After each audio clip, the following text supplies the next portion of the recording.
Magandang araw mga kaibigan. Bigyan natin ng reaction opinion itong Facebook reel posted by Emil Grace Delfin. Pahayag ito ni Senator Alan Peter Cayetano na sinasabi niya na hindi naman tayo magulo sa Senado kung hindi tayo ang ginugulo. Tungkol ito sa pag-aresto kay Senator Bato at saka nasabi niya na amnesia na ata. Nagsalita na siya laban kay Trillanes na nagdala ng warrant of arrest, na amnesia na si Trillanes at De Lima, na nabura yung tradition. Yung kasi gusto nila ura-urada mag-surrender si Trillanes. Nung panahon na senador itong si Trillanes at De Lima, may mga warrant of arrest din sila at iginalang ng arresting officer ang Senado. Ngayon, hindi na. Pakinggan natin si Senator Cayetano. Soon. But today proves that hindi tayo magulo. Pag hindi tayo ginugulo, hindi tayo magulo.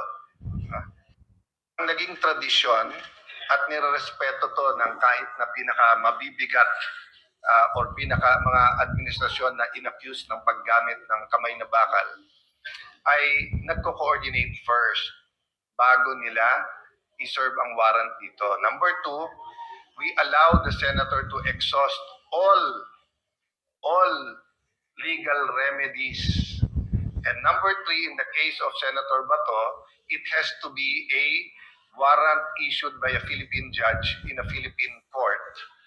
And still, he has to be given the right to exhaust all his legal remedies. And then, ang tradisyon nun is that kinakausap ang senador pagka wala ng legal remedy, na respetuhin din ang sarili niyang institusyon, ng Senado, by giving up. Which yun po ang ginawa ni Senator Trillanes at Senator De Lima, pero mukhang meron silang selective amnesia. Nabura yung part where they sought the protection of the Senate, nandun na sila sa pag-surrender. Secondly, lastly, nire-iterate ng NBI na pinayagan silang pumasok. Pero sabi ko, siguro naman kahit pinayagan kayo pumasok, walang pumayag na makipaghabulan kayo sa isang senador. Sabi niya, yan daw ang standard pagka ang isang inaaresto ay tumakbo. Ngayon, ang sabi naman namin, look at it from our point of view. May session, we were in session, alam niyong kailangan yung boto niya, tapos hahabulin niyo para hindi makapasok ng session. So, mahaba yung usapan, no? But we and Senator Amy, Senator Pia, Senator Loren were the voices of the institution yesterday. No, I played more of a diplomat mediator role so that we can get to that. So now that they're doing their investigation, I hope the Committee on Rules, Committee of Public Order, or if you refer it to if the pleasure of the body is the Committee on Justice or Rules instead of Public Order, we will get to it soon. But today proves that hindi tayo magulo. Pag hindi tayo ginugulo, hindi tayo magulo. Senator Subiri, How are you po? Yung part where Yun. Ang punto dyan, pinupunto niya is may selective amnesia si dating senador Laila De Lima at Trillanes. Kasi na-issuehan din sila ng warrant of arrest order noon. Hindi naman sila ura-urada nag-surrender. Nagtago sila sa Senado. O ngayon, Senator Bato nagtatago sa Senado. Ito ngayon si Trillanes De Lima ang nananawagan, surrender ka na ba to? Oy, selective amnesia, sabi ni kalimutan na nila yung isa pang nakakatawa diyan ay itong si Senator Lacson na pinapayuhan niya si Senator Bato na mag-surrender na lang. Iyon din, selective amnesia din. Bakit? Baka nakalimutan na ni Lacson na noong una, nagtago rin siya. Ilang taon din siyang nagtago. Mag 2 years ata. Sabi ng mga nakakita, sa Hong Kong daw siya nagtago. Nung hinahabol siya, nung may warrant of arrest siya, dahil sa panggigipit sa kanya ng Arroyo administration. Kaya ako, I support Senator Bato. Magtago siya dyan sa Senado. Huwag siyang lalabas. Total, mabubuhay man siya dyan. Mas maganda na lang magtago siya sa Senado kaysa sa kabundukan dito sa Mindanao. Mahirap magtago sa bundok, maraming lamok. At least sa Senado, aircon ang ang kanyang kwarto o tuluganan, opisina ba. Tapos, makapanood siya ng TV o Netflix, may libangan. Kung sa bundok, mahirap. So, ito ngayon, abangan natin ang investigasyon kasi magkakaroon ng formal inquiry tungkol sa nangyari kay Senator Bato. Kung kaninong committee ang magsagawa ng investigasyon, bahala na. Basta we'll go to the bottom of it. At ang NBI naman is naghihinayang. Umamin si Director Matibag na mas madali sana nilang na-aresto si Senator Bato kung hindi napalitan as Senate President si Soto. Biglang nagbago ang ihip ng hangin.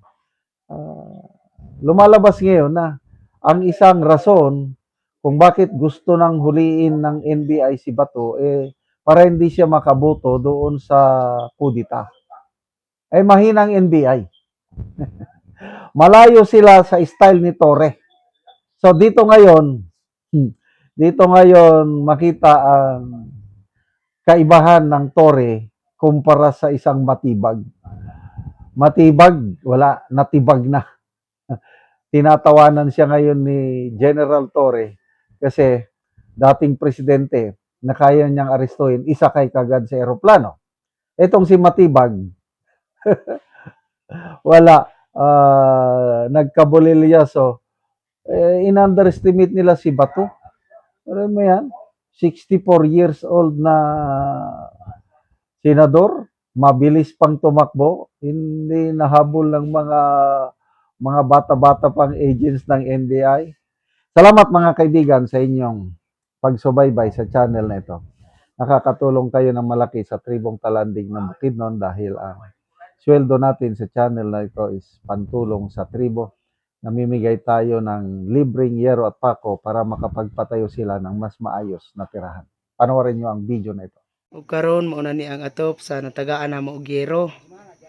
So kining diri gibutangan lang og silopin. Og kining diri nga ilang atop kuan lang gyud ni siya, tunnel bag. Kasi trapalayan na. Trapal og tunnel bag. Mm-mm. So nagpatindog sila sa ilang bag o nga balay.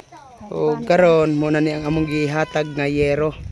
So mo na ni ang ilang gipatindog nga ilang balay. Mapag-isaban na kagi din. Oo, ilan sa man man to. Ano ko uli siya puno. Ibuhan natin ang mga batay. Ilog isa ba nagtukudan? Oo. Oh, si Mata Anay.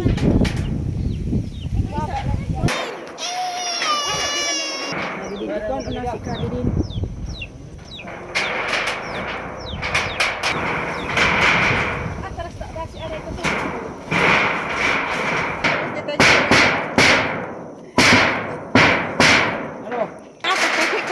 Ibidyoan ko na. Amin ipatukuro pagkatimo. Pagkano mo silang sandi? Ma. Kaya na sila.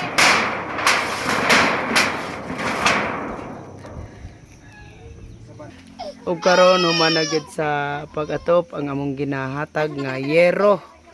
So nakatop na gid sila sa ilang bag-ong balay. Salamat sa Ginoo sa naghatag sa sin. Nakabalay na gid mi kay gitabangan na mi kay. Gaulan na among balay. Pila na dito katuig ang inyong balay? Kanang unan ninyo nga balay. 5 na katuig. So gaulan na gyud siya. 5 nakatuig. So karon di na mo maulanan kay nakabalay naman mo og Dili bag-o. na maulanan kay nakabalay na mig bag-o. Salamat kaayo nga mapadaan unta ni nga tabang. Oh, salamat kaayo.